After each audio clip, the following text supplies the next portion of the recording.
Bueno, entonces estamos en el tema, en el capítulo de conjuntos, y estábamos empezando a ver, hemos visto conjuntos con contenedores lineales ordenados,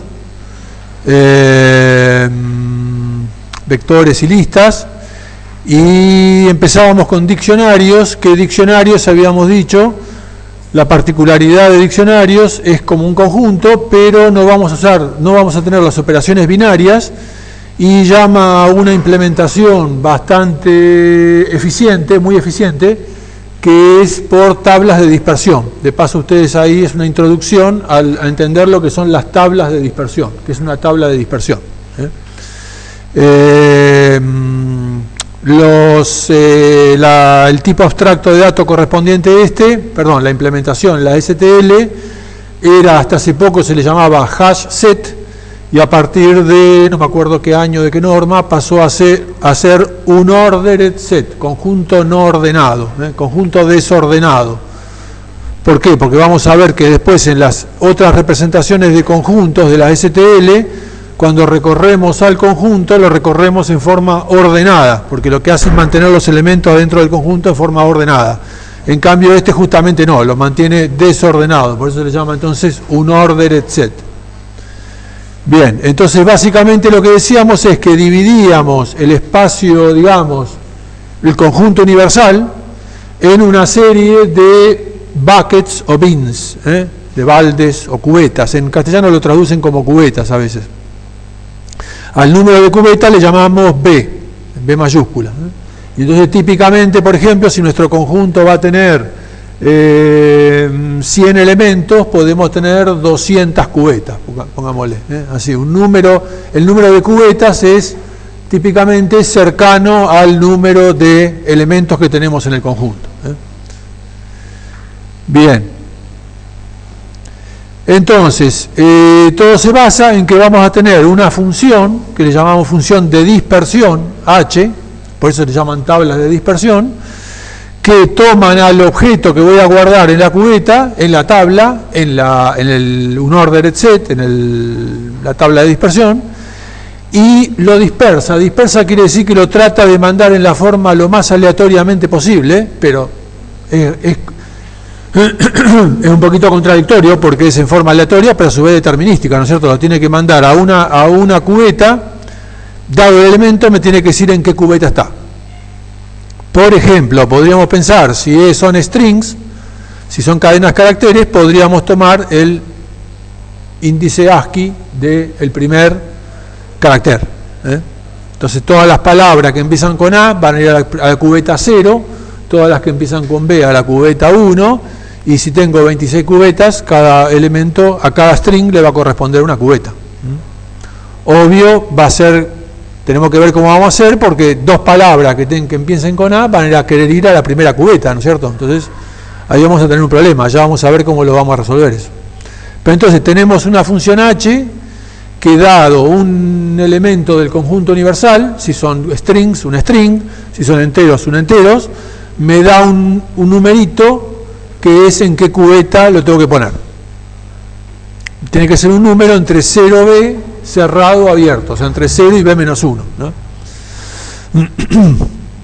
Bueno, por si acaso que la función de dispersión no me dé un número entre 0 y B, en realidad lo único que voy a asumir es que me da un número positivo y yo a eso le aplico %B. Cualquier número que me dé que sea positivo, si le aplico %B, es el resto de dividir por B, ya automáticamente eso está entre 0 y B menos 1, ¿no? En forma cíclica. Entonces, en realidad, lo que voy a asumir es que esta función de dispersión H toma un elemento T del conjunto universal y me devuelve un número positivo. Yo a eso después, cada vez que quiera ver a qué cubeta va a ir, antes lo primero que voy a hacer es lo voy a hacer %B, el resto de dividir eso por B.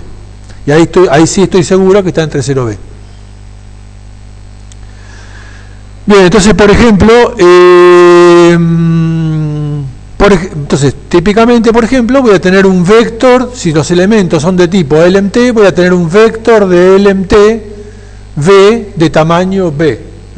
Y ahí voy a meter todas las cosas, ¿tá? Un vector de tamaño B. Entonces, alguien me da un elemento y lo quiere insertar, ¿qué toca hacer?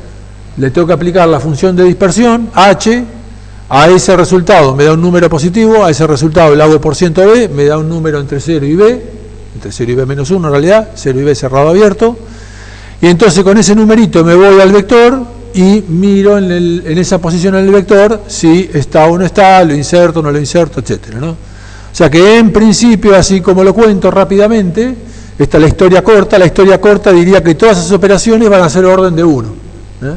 Con lo cual sería bárbaro, ¿no es cierto? Acuérdense que cuando hasta lo que vimos, que era por ejemplo con contenedores ordenados, con contenedores lineales ordenados o desordenados, los costos eran típicamente orden de n, ¿eh? Si yo tengo un conjunto con una lista ordenada, desordenada, me dan un elemento, tengo que recorrer todos los elementos de la lista, con lo cual entonces acá es prácticamente orden de 1.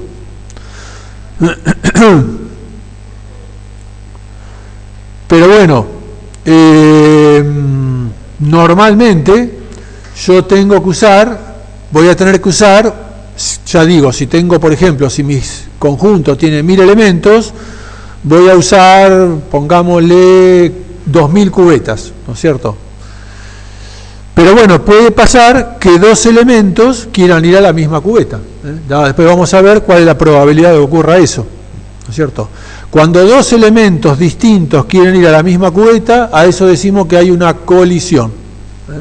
Y es un nombre bastante usado en varios contextos en ciencias de la computación, ¿eh? Cuando también quiero usar un nombre de una función en mi programa, quiero escribir una función ordenar o sort, y resulta que ya en una librería hay un nombre sort, ahí también se llama una colisión. Estoy queriendo usar dos objetos con el mismo nombre, o en este caso hay dos objetos iguales que quieren ir a la misma cubeta. A eso en general se le llaman colisiones. Bueno, acá en este contexto quiere decir que dos elementos diferentes quieren ir a la misma cubeta. Por ejemplo, supongamos que tenemos B número de cubetas 10 cubetas. El espacio del conjunto universal son los enteros positivos. Y la función de dispersión es la identidad, ¿eh? O sea, h de x igual a x.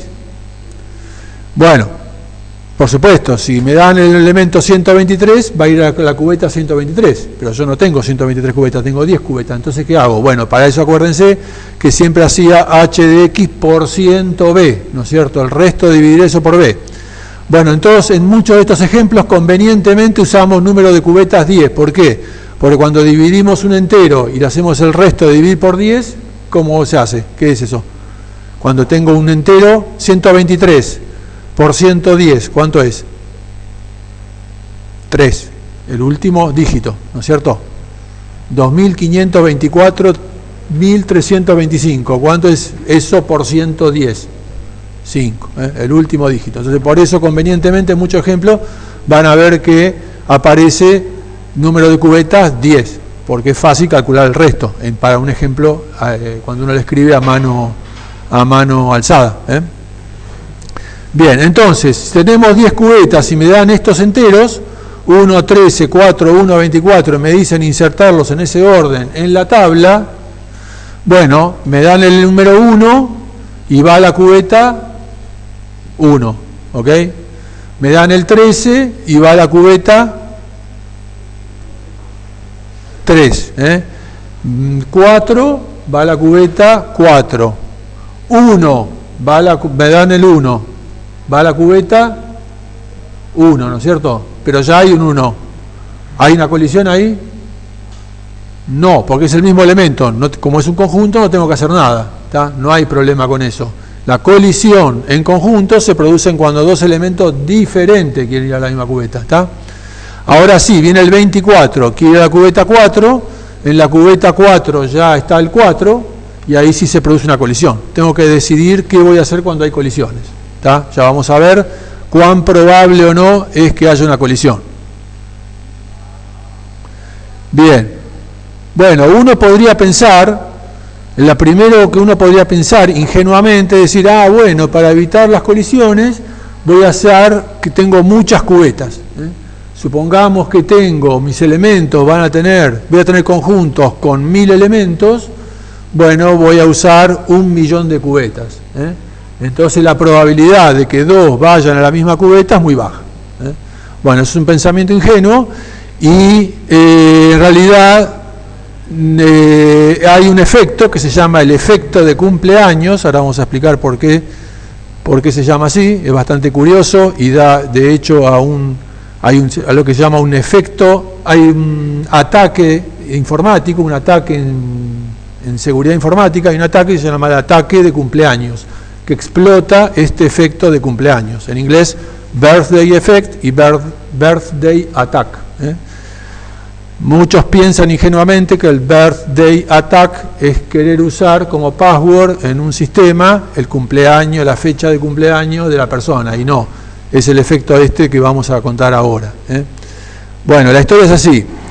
A ver, si tenemos cuántas personas, vieron que muchas veces pasa que, bueno, dos personas tienen el cumpleaños en el mismo día, ¿no es cierto? Bueno, a ver, si tuviéramos 366 personas en un grupo, seguro que hay dos que cumplen el mismo día. La probabilidad de que haya dos que cumplan el mismo día es 1, ¿no es cierto? Por lo menos dos van a cumplir el mismo día. Bueno, uno podría preguntarse cuántas personas hace falta en un grupo de gente para que la probabilidad de que dos cumplan el mismo día sea razonable, sea un 50%, digamos, ¿no? Bueno, como el año tiene 365 días, ¿cuál sería la primera respuesta que uno diría? ¿Cuánta gente hace falta para que la probabilidad sea 50% de que dos personas del grupo cumplan el mismo día? Uno diría la mitad, 180. Y no, la realidad es de que es mucho menos. Con 23 personas, ya la probabilidad es de un 50%. Acá no sé si habrá 23 personas, seguro hay la probabilidad de que dos cumplan el mismo día es de un 50%. ¿Y eso por qué es? Porque en realidad lo que hay que contar son los pares. O sea, la probabilidad se llega a un 50% cuando el número de elementos del conjunto universal es la raíz cuadrada del conjunto universal. O sea que si tenemos enteros en el rango 0 a 1.000.000, con que ya tenga conjuntar 1.000 elementitos, ya la probabilidad es casi un 50% de que colisionen. ¿Está? Bueno, ese efecto de cumpleaños se usa les voy a explicar brevemente cuál es el ataque de cumpleaños. El birthday attack se basa en lo siguiente. A ver, yo tengo ¿saben lo que es un hash sum, un checksum de un archivo? Está el típico, el MD5 sum o el SHA-2 sum. Yo tengo cualquier archivo.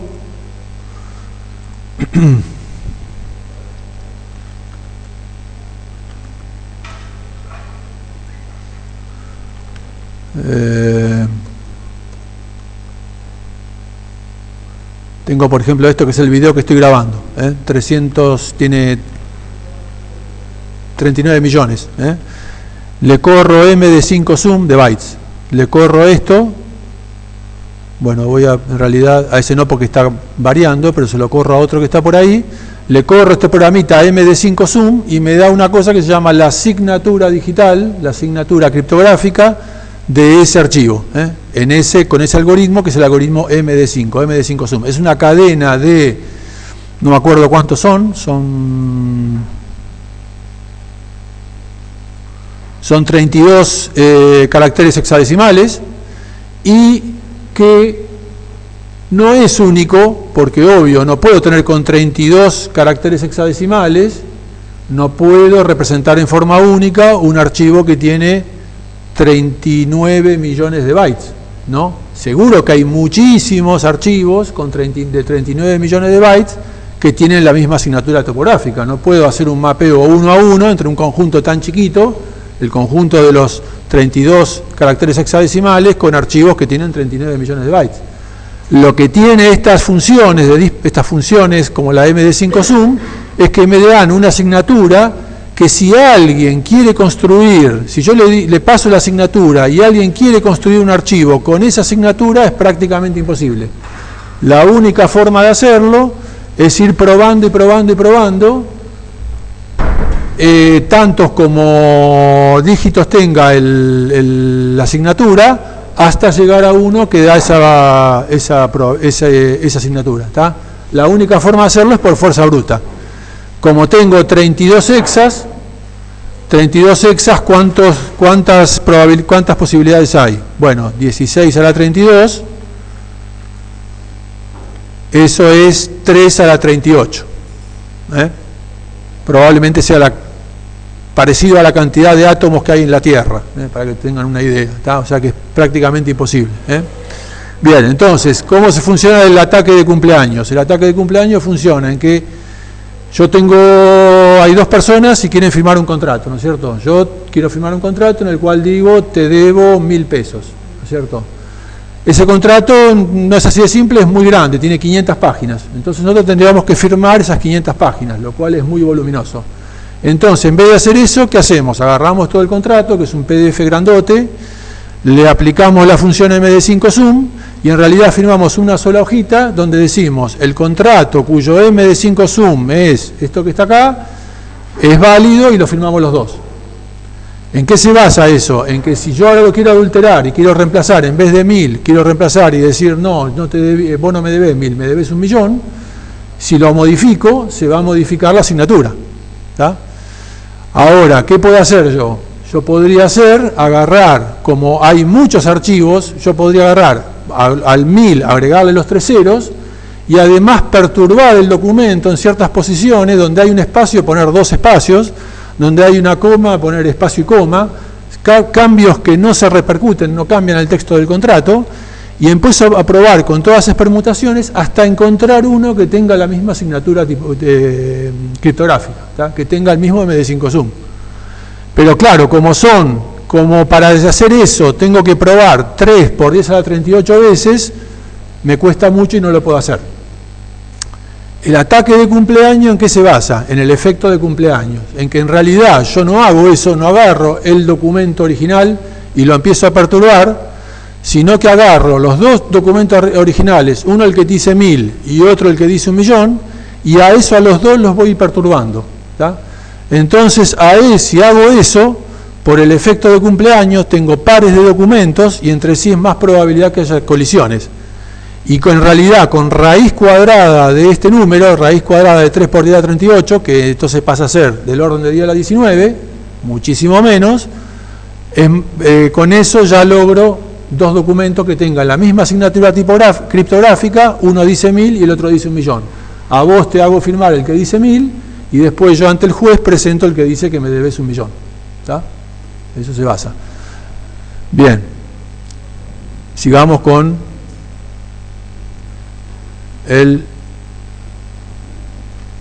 nuestras tablas de dispersión. Entonces, el hecho es de que, esto es para ilustrar, esto no hace mucho a lo que vamos a explicar, pero es para explicar de que, entonces, si tengo un conjunto universal, por ejemplo, si tengo una tabla con 1.000.000 de cubetas, ya con solo que tenga la raíz cuadrada de eso, que es 1.000, imagínense, una tasa de ocupación de 1.000.000 de cubetas, tengo solo 1.000 ocupadas. Y ya hay una probabilidad, un 50% de que 2 vayan a parar a la misma cubeta. Es fuerte, ¿no es cierto? Bien, quiere decir que entonces no podemos basarnos en eso, no podemos envasar de decir, vamos a tratar de que no haya colisiones, haciendo que la tasa de ocupación sea baja. Por más que la tasa de ocupación sea baja, igual va a haber colisiones. Entonces las colisiones hay que resolverlas. Colisiones va a haber, no podemos basarnos en la probabilidad de que no haya colisiones. Y entonces hay básicamente 2 estrategias.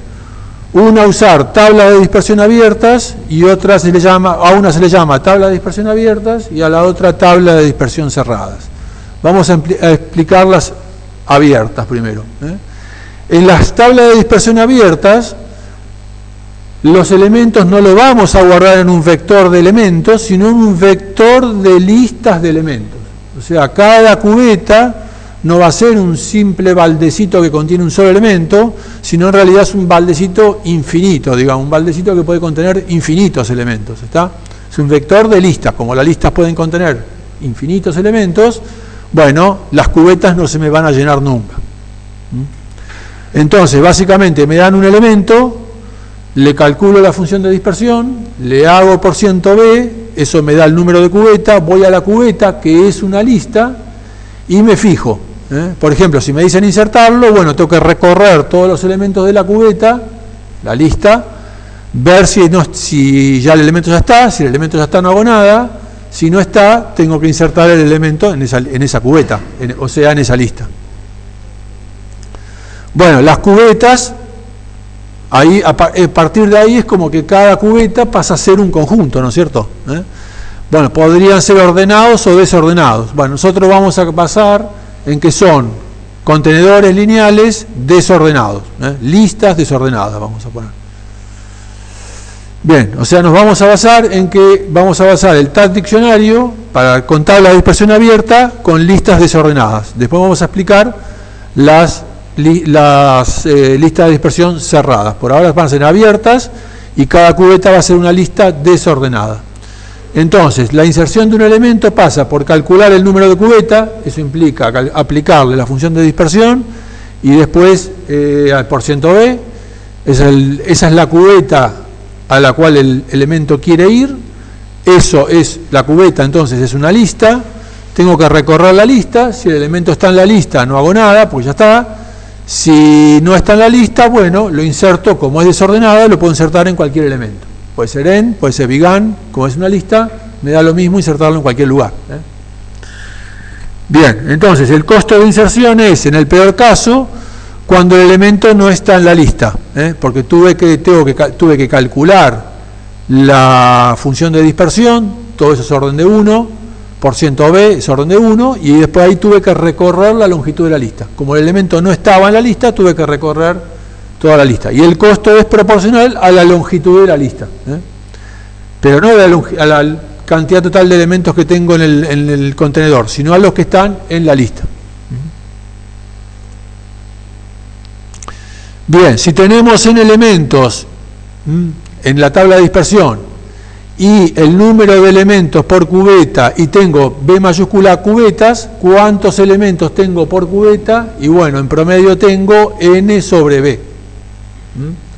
Si tengo 1000 elementos y 100 cubetas, tengo 10 elementos por cubeta. N sobre B tengo 10 elementos por cubeta típicamente.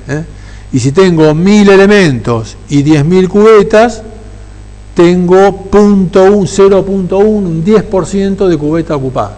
Típicamente va a haber, cada 10 cubetas, 9 están vacías y una está ocupada con un solo elemento. Por supuesto, eso es estadístico, ¿no? Podría ser que haya alguna cubeta que tenga 2 elementos, alguna que tenga 3 elementos, pero típicamente promedio, el 90% va a estar vacío y el 10% va a tener una cubeta. O sea que acá, en estas cosas, un parámetro muy importante es este N sobre B, la tasa de ocupación. ¿Cuántas cubetas, cuántos elementos por cubeta tengo en promedio? N sobre B. Bien, esa es típicamente la longitud de las listas, de las cubetas, y entonces el costo típicamente es ese. La cantidad de operaciones es orden N sobre B, la cantidad de elementos que tengo por cubeta.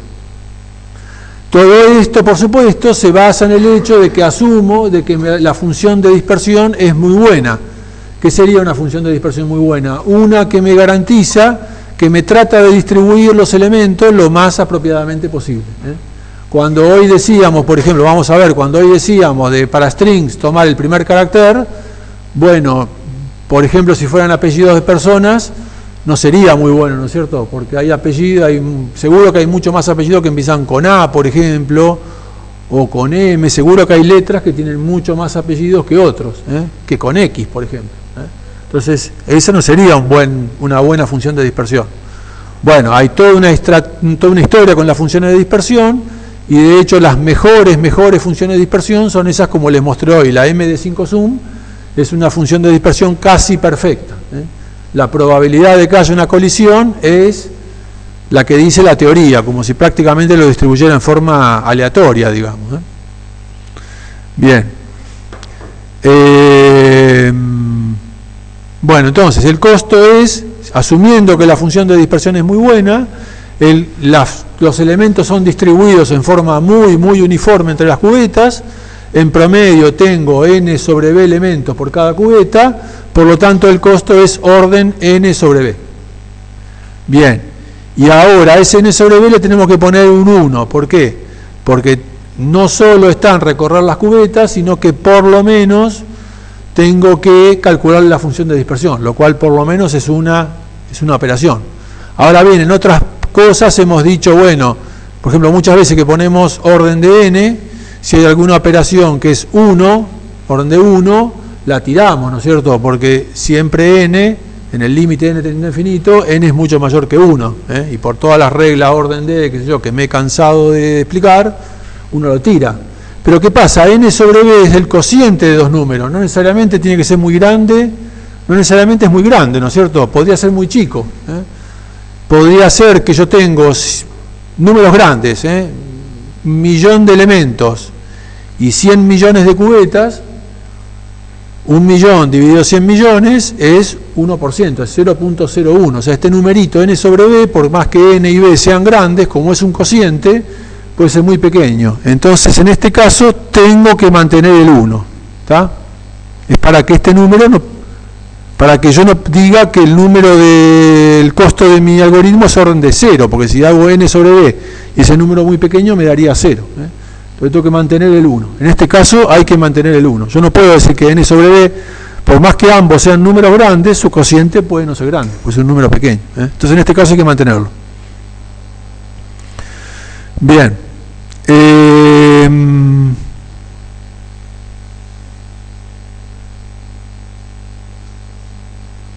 Bien. Entonces, el peor caso, ¿cuál sería? Que mi función de dispersión sea muy mala y todos los elementos vayan a la misma cubeta. Eso es lo peor que podría pasar. En ese caso, cuando voy a insertar un elemento y también me lo manda a esa cubeta, tengo que recorrer todos los elementos y sería orden de n.